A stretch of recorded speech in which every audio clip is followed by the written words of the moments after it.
이 출애굽기 4장에는 3장에서부터 이어져 오는 하나님의 부르심에 대한 모세의 거부가 기록되고 있습니다. 하나님은 모세를 부르시는데 모세는 거부합니다. 4장 1절을 한번 보시면 모세가 대답하여 이르되 그러나 그들이 나를 믿지 아니하며 내 말을 듣지 아니하고 이르기를 여호와께서 내게 나타나지 아니하셨다 하리이다. 그러니까 이 표현을 보시면 모세가 백성들 핑계를 대지만 모세 자신이 지금 하나님의 부르심에 대하여 마음으로 납득하지 않고 있음을 볼 수가 있습니다. 그래서 하나님께서 모세에게 두 가지의 표적을 보여주십니다. 하나는 지팡이로 뱀이 되게 하는 것, 3절에 나오는 이야기죠. 그리고 또 그 손에 문둥병이 생겼다가 치료되는 6절 이하에 나오는 내용이죠. 그 두 표적을 보이십니다. 그리고 실제로 행하지는 않지만 예비로 한 가지 더 만약을 위한 약속을 주시죠. 9절입니다. 그들이 이 두 이적을 믿지 아니하며 내 말을 듣지 아니하거든 너는 나일강 물을 조금 떠다가 땅에 부으라. 내가 떠온 나일강 물이 땅에서 피가 되리라. 이런 표적들은 나중에 그 애굽에 내릴 10가지 재앙을 미리 압축해서 보여주는 예고편과 같은 성격으로 해석이 되는데 이런 표적까지 보여주시며 모세는 거부하는데 하나님께서는 이런 표현이 하나님께 불경하지만 굉장히 집요하게 거듭거듭 모세를 설득하십니다.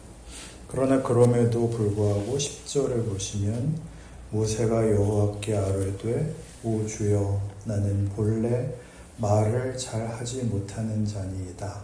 주께서 주의 종에게 명령하신 후에도 역시 그러하니 나는 입이 뻣뻣하고 혀가 둔한 자니이다. 하나님께서 11절에 보면은 야, 네 그 입, 네 혀, 그거 다 내가 만들었다. 그러시고 12절에 보시면 이제 가라. 내가 네 입과 함께 있어서 할 말을 가르치리라. 13절 모세가 이르되 오 주여 보낼 만한 자를 보내소서. 끝까지 모세는 거절을 합니다. 그래서 14절 여호와께서 모세를 향하여 노하여 이르시되 노를 바라시고 아론을 붙여주십니다. 우리가 이 모세를 하나님이 부르시고 모세가 그 부르심에 그 하는 반응을 보면 참 놀랍습니다. 우리가 생각할 때에 하나님께서는 전능한 하나님이시며 세상과 역사의 주인이십니다. 그러니까 하나님이 못하실 일이 뭐가 있겠습니까? 하나님이 직접 하시면 다 되는데 뭐 때문에 사람을 불러 쓰시는가 하는 것도 우리로서는 잘 납득이 되지 않고 게다가 하나님이 부르시는데 또 계속 말대답하고 안 하겠다고 고집부리고 그러는 건 또 뭔가 싶고 또 그걸 하나님이 일일이 다 대답해 주시고 또 설득해 가시는 과정도 놀랍습니다. 사람에게 비는 하나님이라는 제가 좋아하는 책 제목이 있는데요. 어떻게 보면 모세는 당당하고 하나님은 쩔쩔매시고 하는 것처럼 보이기까지 합니다. 하여튼 그래서 갑니다. 어쨌든 가는데 오늘 본문에서는 또 여태껏 그렇게 잘 용납하시고 기다려주시고 설득하시고 그런 하나님이 오늘 24절에 보면 갑자기 모세를 죽이려고 하신다 하는 이 오늘 본문에서의 내용은 또 우리를 당황하게 합니다. 여기에는 말하자면 깊은 성경적인 가르침이 있습니다. 놓치기 쉬운, 혼동하기 쉬운 내용이니까 좀 차근차근 봅시다. 우선 하나님은 역사와 모든 사건의 주인이십니다.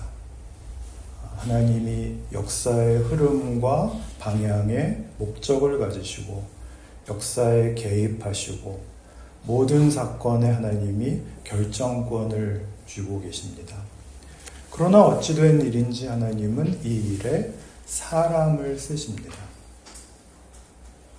하나님은 모세에게 이런 두 가지 기적을 보이심으로써 하나님이 보이는 세상을 초월해 계시는, 그러니까 보이는 세상을 주관하시는 주권자이신 것을 확인시키십니다. 그러나 그럼에도 불구하고 하나님이 직접 어떤 사건을 혹은 어떤 일을 초월적인 신적 개입으로 홀로 결정을 하신다든가 홀로 사태를 돌려놓으시지 않고 사람을 통해서 일을 하십니다. 여기는 아주 중요한 이유가 있습니다. 하나님은 말하자면 구원, 이 하나님의 통치의 완성, 하나님의 창조 계획의 완성을 위하여 세상을 바꿔놓는 것보다 하나님의 백성을 부르시고 완성하시는 일을 우선시하신다는 것입니다. 그러니까 우리는 자꾸 세계의 전쟁이 종식되기를 바라고 시기와 질투가 없어지기를 바라고 세상 나라가 하나님의 뜻에 복종하기를 바랍니다마는, 물론 그건 우리가 기도해야 될 일입니다마는, 하나님은 세상이라는 그 환경 이전에 우선적으로 사람, 하나님이 당신의 형상으로 만들어 복 주신 이 인류가 하나님의 목적에 맞도록, 그래서 타락한 인간이 하나님의 은혜로우신 구원을 받아 변화되며 완성되는 일에 그것을 우선하신다라는 걸 이해해야 됩니다. 이번에 그 스페인을 방문한 교황께서 하신 말씀 가운데 아무도 주님 앞에 무릎을 꿇으면서 자기 형제를 업신여길 수 없다라고 말씀을 하셨다는데, 평화를 위해서 기도한다는 것은 바로 그런 차원인 것이죠. 하나님의 목적은 인간, 우리입니다. 이 사실로 인하여 하나님이 우리를 부르시고 우리와 교제하시며 우리의 불평을 들으시고 우리의 소원을 들으시는 이런 관계를 허락하고 계시다라는 사실입니다. 이 문제는 우리가 출애굽기를 이해하기 위해서 참 중요한 문제라서 이 부분에 대해서 한번 내용을 압축해서 중요한 단어와 문장으로 한번 정리를 해두려고 합니다. 들으시고 이것만 이해하시면 됩니다. 기독교 신앙이란 우리가 생각하는 것보다 더 깊은 것이로구나. 이렇게까지만 우선 이해하시면 되고, 구체적인 내용은 이제 앞으로 출애굽기를 계속하면서 좀 풀어가도록 하겠습니다. 성경의 중심 내용은 하나님의 어떠하심과 그의 계획과 목표에 관한 것입니다. 이것은 물론 1차적으로는 이스라엘이라는 선택된 한 민족에게 주어졌고 오늘날에 믿는 우리들에게 주어졌지만, 그것이 우리만을 위한 것도 아니고 또한 특수한 종교상의 문제만을 다루는 것은 아닙니다. 그것은 우리가 사는 이 세상 전체와 역사와 인간에 대한 하나님의 의도를 기록하고 있다는 점에서 쓰이는 전문 용어가 있는데 보편적이라는 단어입니다. 기독교 신앙은 보편성을 가진다 이렇게 얘기합니다. 우리가 천주교를 가리켜서 가톨릭이라고 하는데 그 가톨릭이라는 말이 라틴어로 보편적이라는 뜻입니다. 그 천주교가 먼저 갖다 쓰는 바람에 우리에게는 익숙하지 않은 단어가 됐지만 우리는 사실 지금도 이 단어를 자주 사용하고 있습니다. 우리 사도신경으로 신앙 고백할 때 거룩한 공교회를 믿습니다 라고 할 때 그 공교회, 옛날에는 공회라고 그랬는데 그게 라틴어로 가톨릭입니다. Sanctam Ecclesiam Catholicam 이렇게 되어 있습니다. 그 보편적이라는 것은 기독교 신앙을 하나님을 믿는 자만의 영역으로 제한을 하거나 신앙적인 문제와 사건으로만 제한하는 것은 신앙을 제대로 이해하지 못하는 것이라는 뜻입니다. 기독교 신앙은 전우주적이고 전역사적입니다. 왜요? 하나님은 세상과 역사의 주인이시기 때문에 신앙이 개입되지 않는, 즉 하나님의 창조의 영역을 벗어나 있는 그런 공간과 순간은 없습니다.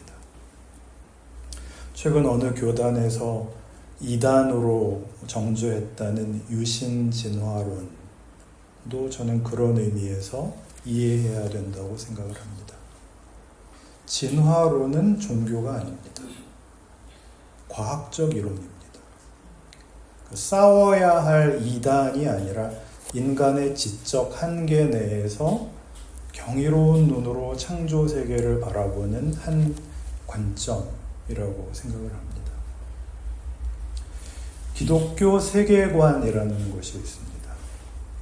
그것이 기독교 신앙의 눈으로, 즉 하나님의 시선으로 세상 전체를 보기 위해 겸손하게 성찰하려는 자세라면 그것은 옳지만 기독교 세계관이라는 것이 세상을 기독교의 어떤 교리적 틀에, 예를 들어 창조, 타락, 구속, 종말 이런 식의 틀에 억지로 짜맞추어서 하나님이 창조하신 인간 그 이성의 자유로움을 억압하는 것이라면 그것은 틀리는 것입니다. 정의, 진리 같은 추상적 개념도 기독교 신앙의 본질로서의 근거나 목표가 될 수는 없습니다. 왜냐하면 모든 추상 명사는 그 의미가 주관적으로 오용될 수 있기 때문입니다. 선거에 출마하는 모든 후보자들은 자기만이 옳고 자기만이 안목이 있고 자기만이 실력이 있으며 자기만이 애국지사라고 얘기하며 자기만이 미래를 책임질 수 있다고 얘기합니다. 그 말들은 다 진심일 수 있죠. 그러나 사람들은 언제나 이런 말을 본래의 의미와 다르게 사용할 수 있다라는 것을 우리는 역사를 통해 얼마든지 배웁니다. 내란 외환의 죄를 범하고도 애국 충정이었다. 그러니까요. 모두가 자기는 정의와 진리를 수호하며 국민을 위한 정치인이 되겠다고 약속을 하고 그렇게 선거운동을 하고 그리고 책임을 지지는 않는다는 것을 우리는 늘 얼마든지 확인합니다. 기독교가 말하는 사랑, 진리, 생명은 명분이 아니라 십자가로 찾아오신 하나님의 신실하신 인격과 역사하심 위해서만 그 본질적인 가치를 유지할 수 있습니다. 그러니 우리는 신앙을 정치화하거나 우리의 필요에 의해서 신앙을 함부로 논하지 말 것이고 세상적인 유혹, 즉 실용성이나 어떤 현대성에 근거하여 신앙을 변질시켜서는 더더욱 안 될 일입니다. 결국 우리는 이 출애굽 사건을 통하여 하나님이 뭘 하시려고 하고 거기에 왜 사람이 동원되며 무엇을 위하여 어떻게 그리고 궁극적으로 어떤 자리로 인도되는가를 이해해야 되고 그런 신앙 이해 위에서 신자로서 우리가 사는 시대, 우리가 처한 환경에서 분별력을 가지고 신앙을 지켜나가야 할 것입니다. 어려운 얘기를 했습니다. 에베소서 1장을 한번 찾아봅시다. 신약 에베소서 1장.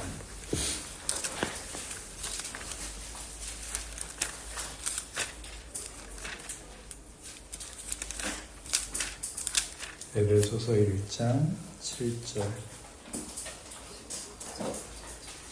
310페이지 성경에는 어간이 있습니다. 에베소서 1장 7절부터 10절 같이 읽겠습니다. 시작. 우리는 그리스도 안에서 그의 은혜의 풍성함을 따라 그의 피로 말미암아 성령 곧 죄사함을 받았느니라. 나는 그가 모든 지혜와 총명을 우리에게 넘치게 하사 그 뜻의 비밀을 우리에게 알리시는 것이요 그의 구하심을 따라 그리스도 안에서 때가 참 경륜을 위하여 예정하신 것이니 하늘에 있는 것이나 땅에 있는 것이 다 그리스도 안에서 통일되게 하려 하십니다. 역사는 그리스도 안에서 통일로 간답니다. 남북 통일을 얘기하는 거 아닙니다. 새한글 성경에서는 이렇게 번역했습니다. 그리스도를 머리로 하여 모든 것들을 그리스도 안에서 하나로 합치는 것입니다. 무슨 뜻일까요? 우리가 전도를 하거나 복음을 증거한다고 하는 것은 다만 세상을 이렇게 이원 대립적으로 이해해서 세상 사람들에게 예수 믿고 하나님의 백성이 되어 지옥 가지 말고 천국 가며 복 받고 살자라는 식으로 제한할 문제가 아니라 하나님이 이 역사와 세상의 주인이시고 이 세상을 향하여 지금 일하고 계시며 역사가 하나님의 구원이라는 큰 틀 안에서 지금까지 이어져 오고 있고 그리 가고야 말 것이다 라는 그 일을 증언하는 것이 전도이고 선교라는 얘기입니다. 하나님의 큰 틀 안에서. 그래서 하나님의 선교라는 단어를 씁니다. 그 선교는 하나님이 하시는 거다. 그런 뜻이죠. 요새 최신 신학 트렌드입니다. 하나님의 선교. 그 일을 위하여 하나님은 우리 신자 개개인에게 이렇게 요구를 하십니다. 빌립보서 2장 읽으시겠습니다. 에베소서 뒤에 빌립보서 2장 5절.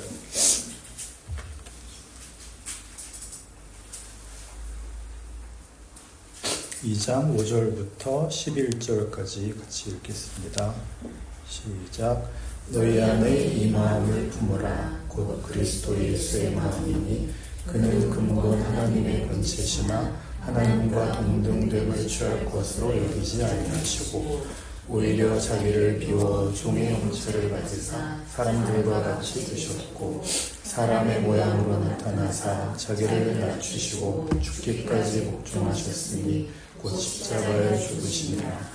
이러므로 하나님이 그를 지극히 높여 모든 이름 위에 뛰어난 이름을 주사 하늘에 있는 자들과 땅에 있는 자들과 땅 아래에 있는 자들로 모든 무릎을 예수의 이름에 꿇게 하시고 모든 입으로 예수 그리스도를 주라 시인하여 하나님 아버지께 영광을 돌리게 하시느니라. 아멘. 우리는 이 내용 속에서 그리스도 예수의 마음을 품으라 라는 가장 중요한 하나님의 명령을 만납니다. 예수 그리스도의 마음은 무엇일까요? 그 설명을 하는데 그가 아버지의 명령에 따라 순종하여 십자가를 지셨다. 그럽니다. 예수께서 아버지 하나님의 뜻, 그 목적을 위하여 성부 하나님의 마음에 공감하여 동의하여 순종하심으로 아버지의 뜻을 이루기 위하여 자기를 비우고 자기 생각, 자기 의욕, 자기 욕심, 자기 뜻을 비우고 아버지의 뜻으로 자기를 채워 십자가의 죽으심까지 갔다. 그래서 하나님이 어떻게 하셨느냐 하면 예수 그리스도를 가장 높이셨다. 보상을 주셨다라는 정도가 아니라 예수님의 순종을 통하여 하나님이 궁극적으로 뭘 하려고 하시는가, 하나님이 세상과 역사 속에 뭘 하고 계시고 뭘 하셨고 뭘 이루려고 하시는가, 그 하나님의 하나님 되심이 예수 그리스도의 십자가에서 가장 극명하게 증언이 되어서 예수가 하신 이 일, 십자가를 하나님이 가장 가치 있는 일로 가장 귀하게 여기신다. 그게 이제 예수 그리스도를 가장 높이셨다. 그런 뜻이죠. 그러니까 우리에게 그리스도의 이 마음을 품으랍니다. 하나님께서 예수 그리스도를 십자가에 못 박은 것으로 증언하신 그 일을 이해하고 믿는 자로서 지금도 하나님이 일하시는 모든 영역, 모든 경우, 모든 현장에서 하나님의 통치를 받는 자로 내 자리에서 그 자리를 지켜라. 이 말입니다. 이게 신앙입니다. 이게 신앙 생활입니다. 윤리 도덕적으로 완벽해지라는 얘기 아닙니다. 기독교 용어를 갖다 붙인 어떤 일을 해야, 종교적 명분의 어떤 일을 열심히 해야, 기독교의 이름으로 기득권을 가져야 세상 속에서 그래야 신앙이 증언되고 신앙이 설명되는 그런 방법 말고 우리가 볼 때 바로가 살아있고 바로가 힘을 쓰고 있고 바로가 압제하는 것과 같은 그런 세상 속에서 죄악이 관영하고 불의가 힘을 쓰고 하나님을 모르는 자들이 하나님 믿는 자들을 거스르고 외면하는 그런 세상이지만 하나님은 그 속에서 일하고 계신다. 그것을 믿고 그 일하시는 손길과 방향에 우리가 묵묵히 서 있는 자로 부름을 받는 것입니다. 내가 서 있는 거기에 하나님의 구원과 복, 의로우심과 선하심과 생명과 자비로우심이 깃드는 손길로 나의 인생과 존재와 발언과 반응을 통하여 하나님이 일하시는 존재로 정성껏 살아야 됩니다. 이것이 신앙입니다. 우리의 현실을 이런 식으로 이해한다면 여러분은 바로 앞에 서 있는 한 사람의 모세, 홍해 앞에 서 있는 한 사람의 모세입니다. 하나님은 지금도 살아계시고 이 세상과 우주를 다스리고 계시고 일하고 계시고 그 일하심의 동반자로 우리를 부르시는 그 자리가 여러분들 개개인의 각각의 현실임을 이해하시고 이 믿음과 이 신앙의 안목으로 오늘의 일상을 살아가는 여러분의 신앙생활이기를 바랍니다. 기도합시다.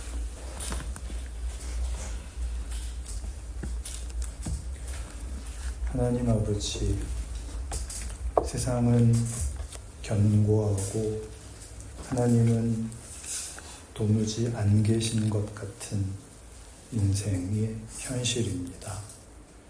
그러나 우리가 이 출애굽기에서 보듯이 하나님은 모세를 준비하셨고 저 바로와 저 막강해 보이는 그의 군대는 곧 멸망할 것이었습니다. 우리는 이 모든 하나님의 일하심을 역사의 증거로 가지고 있습니다. 그리고 동일하게 일하시는, 그래서 그 일하심의 가장 절정을 이루는 예수 그리스도의 십자가를 소유한 자들입니다. 그러니 이제 우리가 우리 삶의 현실 속에서 하나님을 아버지라 부르고 예수 그리스도의 이름으로 기도할 수 있는 우리가 가진 힘의 근거를 확인하고 내가 너와 함께하리라, 언제나 너를 지키리라, 항상 함께 있으리라 하시는 그 하나님의 약속을 놓치지 않는 믿음으로 우리의 삶을, 우리의 인생을 신자로서 잘 버티고 정성껏 살아가게 하여 주옵소서. 예수님의 이름으로 기도드립니다. 아멘.